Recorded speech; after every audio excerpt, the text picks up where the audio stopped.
आज के हमारे इस वीडियो का topic what is search protection device, मतलब कि सर्च प्रोटेक्शन डिवाइस क्या होता है। दोस्तों इस वीडियो के अंदर हम एसपीडी क्या होता है और साथ साथ इसका उपयोग कहाँ किया जाता है वह भी जानेंगे।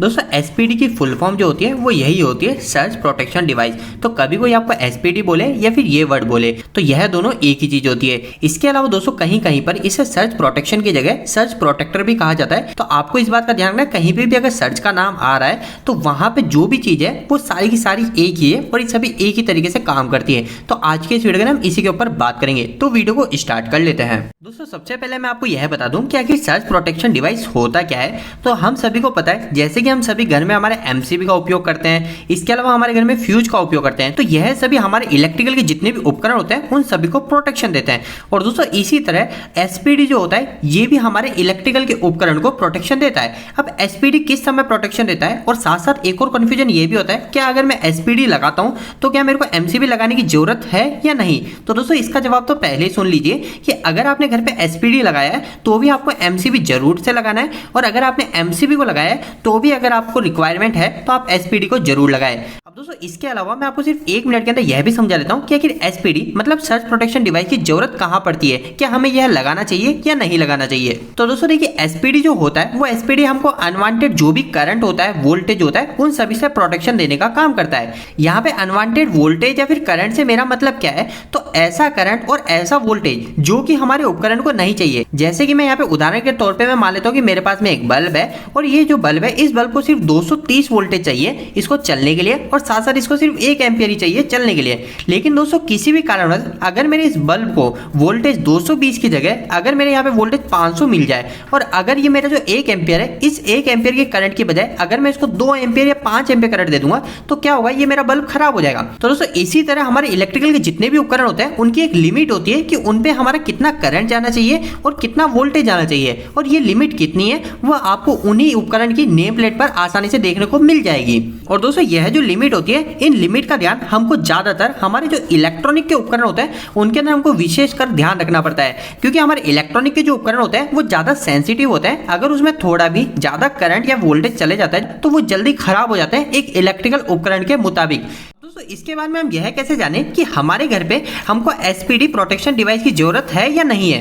तो दोस्तों इसका सिंपल सा उदाहरण मैं आपको बता देता हूं। जैसे कि आपने कई बार देखा है कि हम हमारे घर पे एक मोटर को स्टार्ट करते हैं। अब मोटर को स्टार्ट करते समय क्या होता है, हमारे घर पे अगर कोई लैंप लग रहा है तो वो लैंप एकदम से थोड़ा डिम हो जाता है, मतलब धीरे चलने लग जाता है। फिर वापस से हम जब मोटर को ऑफ करते हैं तो लैंप वापस एकदम से तेज चलता है, फिर वो वापस से नॉर्मल कंडीशन में आ जाता है। तो दोस्तों ये जो प्रोसेस होता है, मतलब मोटर स्टार्ट हुई, हमारा लैंप धीरे चला, तो इस समय क्या हुआ, हमारे लैंप को पूरे वोल्टेज करंट नहीं मिल पाते हैं, इसके कारण ये क्या लैंप डिम हो जाता है। और फिर बाद में जैसे ही हमारे इस मोटर को हम ऑफ करते हैं तो इस समय मोटर के ऑफ होते हमारे इस लैंप को एकदम से सडन में काफी हाई ज्यादा वोल्टेज मिल जाता है, हाई ज्यादा करंट मिल जाता है। तो इस कारण से हमारा जो लैंप है वो लैंप एकदम से तेज ग्लो होता है, फिर बाद में वो नॉर्मल कंडीशन में आता है। तो दोस्तों यह जो एकदम से स्पाइक्स आते हैं वोल्टेज और करंट के अंदर, मतलब हमारा वोल्टेज जो एकदम से बढ़ता है या फिर हमारा करंट एकदम से बढ़ता है, तो उसको क्या बोलते हैं हम स्पाइक्स। और वह जो स्पाइक्स आते हैं उस स्पाइक से ही बचने के लिए हम सर्च प्रोटेक्शन का इस्तेमाल करते हैं। और दोस्तों इन्हीं सब के अलावा सर्च प्रोटेक्शन का इस्तेमाल एक और जगह काफी ज्यादा किया जाता है, वो किया जाता है हमारे लाइटनिंग से बचने के लिए। अब ये लाइटनिंग क्या होता है, तो लाइटनिंग होता है दोस्तों हमारे आकाशीय जो बिजली गिरती है, जब हमारे बारिश होती है तो बादल गरजते हैं तो बिजली गिरती है,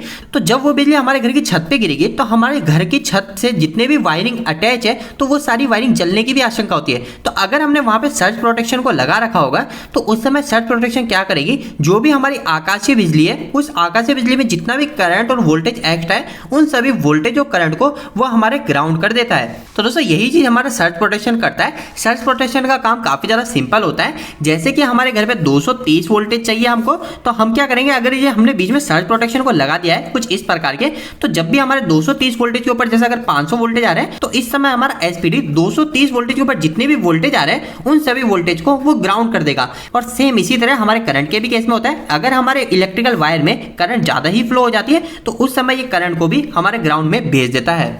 अभी तक आपको यह तो पता चल गया कि आखिर एसपीडी क्या होता है और इसे इस्तेमाल क्यों किया जाता है। इसके अलावा दोस्तों मैं आपको कुछ और महत्वपूर्ण पॉइंट बता देता हूँ इस सर्च प्रोटेक्शन रिलेटेड। सबसे पहली चीज कि सर्च प्रोटेक्शन तभी लगाया जाता है जब हमारे घर पे एक प्रॉपर अर्थिंग हो रखी है। अगर हमने हमारे घर पे अर्थिंग नहीं कर रखी तो हम सर्च प्रोटेक्शन नहीं लगा सकते।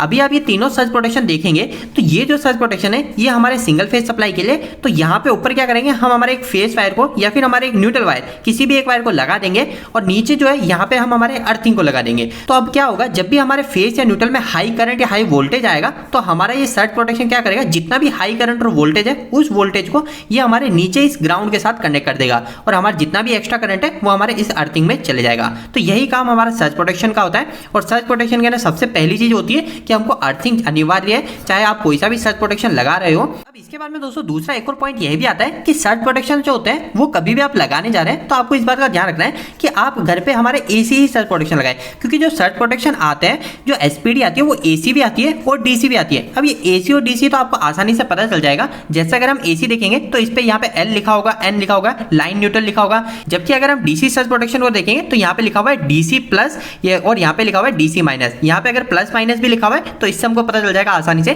कि हमारे डीसी सर्च प्रोटेक्शन है ये हमारे किस जगह लगाया जाएगा, ये हमारे सोलर पैनल पे लगाया जाएगा। इसके अलावा जहाँ पे भी हमारा डीसी सिस्टम हो रहा है वहां पे हम डीसी सर्च प्रोटेक्शन को ही लगाएंगे।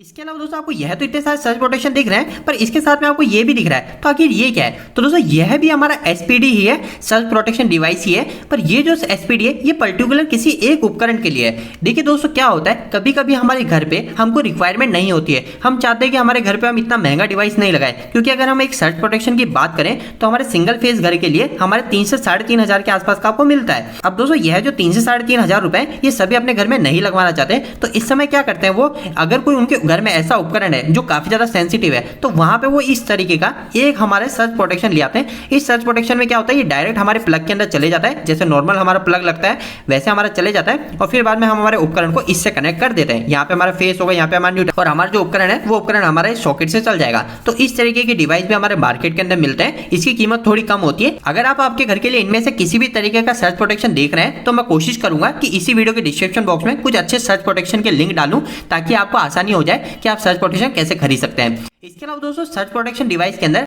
आप देख सकते हैं कि हमारे सर्च प्रोटेक्शन हमको इंडिकेट भी करते हैं कि आखिर ये सही है या फिर खराब है। कभी भी हमारा सर्च प्रोटेक्शन खराब हो जाता है तो जैसे इसके अंदर यहाँ पे इंडिकेट कर रखा है, ये हमारा अभी ग्रीन कलर का है, जब ये हमारा ब्लैक कलर में कन्वर्ट हो जाएगा तो मतलब हमारा ये जो सर्च प्रोटेक्शन है इधर का ये एक फेज का ये हमारा खराब हो चुका है। अब खराब होने पर आप क्या करेंगे, पूरा सर्च प्रोटेक्शन नहीं चेंज करेंगे, ओनली फॉर हमारा इस पोर्शन को आप निकाल लेंगे और यह जो पोर्शन है ये पोर्शन हमारा नए से रिप्लेस हो जाता है। मतलब हमको ये पूरा का पूरा बेस वापस से चेंज नहीं करना पड़ेगा। इसके अलावा दोस्तों एक और पॉइंट कि आखिर हमारा जो सर्च प्रोटेक्शन डिवाइस होता है ये हमको कितने वोल्टेज कितने करंट पे सुरक्षा देता है। तो इसके लिए मैंने यहाँ पे एग्जांपल पे आपके सामने ये सर्च प्रोटेक्शन डिवाइस लगा के रख रखा है। अभी आप देखेंगे कि हमारा 2 पोल का सर्च प्रोटेक्शन डिवाइस है जिसके नाम एक में फेस जोड़ेंगे और एक के अंदर न्यूट्रल को जोड़ेंगे। तो मैंने एक फेस और एक न्यूट्रल जोड़ दिया। इसको दोस्तों एक पैरेलल के अंदर ही लगाया जाता है, ऐसा नहीं है एमसीबी की तरह इसमें इनपुट आउटपुट नहीं दिया जाता। इसको सिर्फ हम हमारे घर पे पैरेलल में लगा देंगे और दूसरी साइड क्या कर देंगे, हम इस साइड अर्थ कनेक्ट कर देंगे और हम हमारे घर के जितने भी उपकरण उन उपकरणों को नॉर्मल चलाते रहेंगे। अब कुछ भी प्रॉब्लम आएगी तो ये हमारा उसी तरह से बिहेव करेगा। कुछ भी ज्यादा करंट आए तो वो हमारे अर्थ के अंदर चले जाएगा इस फेज के थ्रू। मतलब सिंपल सा यही है कि हमारे नॉर्मल कंडीशन में तो एनओ रहेगा, ये हमारा फेस इससे लिंक नहीं रहेगा अर्थ से, पर जैसे हमारा हाई करंट हाई वोल्टेज आया तो ये हमारा जो है ये एनसी हो जाएगा और हमारा जो फेस में एक्स्ट्रा करंट है वो हमारे अर्थिंग से चले जाएगा। अब दोस्तों नेक्स्ट आगे ये एसपीडी हमें कितने वोल्टेज कितने करंट से सुरक्षा देगा। तो जैसे कि मैंने आपको बताया ये हमारे 275 वोल्टेज के ऊपर जैसे ही हमारे वोल्टेज चले जाएंगे तो हमको ये प्रोटेक्शन देने लग जाएगा। मतलब 275 वोल्टेज के ऊपर जितने वोल्टेज आएंगे वो हमारे अर्थिंग में ये भेज देगा। अब ये कितने वोल्टेज तक काम करता है, तो दोस्तों यहाँ पे आपको दिख रहा है, ये मैंने यहाँ पे इसलिए लिखा है क्योंकि यहाँ पे आपको क्लियर विजिबल नहीं होगा। तो दोस्तों यहाँ पर अभी आपको क्लियर नहीं दिख पा रहा होगा, पर इस पे यहाँ पे लिखा हुआ है 1.5 kV। मतलब कि अगर हमारे 1500 वोल्टेज तक भी अगर हमारे घर के अंदर आ जाते हैं गलती से तो हमारा जो सर्च प्रोटेक्शन डिवाइस होगा ये उसको आसानी से अर्थ कर देगा। इसके अलावा दोस्तों अगर हम करंट की बात करें तो यहाँ पे करंट की वैल्यू भी लिखी हुई है 20 से लेके 40 के, मतलब कि 20,000 एम्पियर से लेके 40,000 एम्पियर तक अगर हमारे घर की लाइन में एम्पियर आ जाता है तो ये हमारे उसको अर्थ कर देगा। दोस्तों कई लोगों के मन में यहाँ पे यह भी क्वेश्चन आएगा कि इतने सारे एम्पियर आएंगे तो हमारे घर की लगी वायर भी खराब हो जाएगी, सब भी खराब हो जाएगी। पर दोस्तों यह जो प्रॉब्लम आती है ना ये बिल्कुल सडन टाइम के लिए आती है, मतलब ये मिली सेकंड के अंदर होती है। तो जो मिली सेकंड होता है इस मिली सेकंड के अंदर हमारे जो वायर होते हैं सब इन चीजों को झेल लेते हैं, पर हमारे जो उपकरण है जैसे हमारे जो कोई सेंसिटिव उपकरण है वो हमारे उपकरण जरूर खराब हो जाते हैं। तो इसी चीज से बचने के लिए हम सर्च प्रोटेक्शन डिवाइस का इस्तेमाल करते हैं। अब इस वीडियो को खत्म करते करते एक और आखिरी पॉइंट, कई लोगों के मन में यह भी कंफ्यूजन होता है कि हमारा जो सर्च प्रोटेक्शन डिवाइस होता है ये हमारा एक तरह का स्टेबलाइजर की तरह काम करता है। पर दोस्तों ऐसा बिल्कुल भी नहीं है, ये हमारा कोई स्टेबलाइजर नहीं है। स्टेबलाइजर का काम अलग होता है। स्टेबलाइजर का काम होता है कि अगर हमारे घर पे 130 वोल्टेज आ रहे हैं या फिर हमारे 280 वोल्टेज आ रहे हैं, तो इन जो वोल्टेज में वेरिएशन है इसको हमारे वो एक जगह फिक्स करके जैसे 220 वोल्टेज पे हमें देता रहेगा। पर हमारा जो सर्च प्रोटेक्शन डिवाइस है ये सर्च प्रोटेक्शन डिवाइस बिल्कुल अलग है स्टेबलाइजर से। यह हमको अनवांटेड वोल्टेज और अनवांटेड करंट से सुरक्षा देता है। तो दोस्तों उम्मीद है कि आज के इस वीडियो के माध्यम से आपको कुछ बेहतर जानकारी मिली होगी। दोस्तों अगर आप इसी तरीके की नॉलेज और भी हिंदी में लेना चाहते हो तो आप हमारी वेबसाइट पे जाके जुड़ सकते हैं, जिसका नाम है www.engineeringdost.com। दोस्तों आपको यह वीडियो कैसा लगा, इस वीडियो को लाइक करके जरूर बताएं। अगर आपका कोई भी सवाल इस वीडियो के प्रति या इलेक्ट्रिकल से जुड़ा था आप मुझे नीचे कमेंट बॉक्स में कमेंट करके पूछ सकते हैं। इलेक्ट्रिकल की वीडियो अगर आप हिंदी में देखना पसंद करते हैं आज हमारे चैनल को सब्सक्राइब कर लीजिए। आज के लिए इतना ही, धन्यवाद।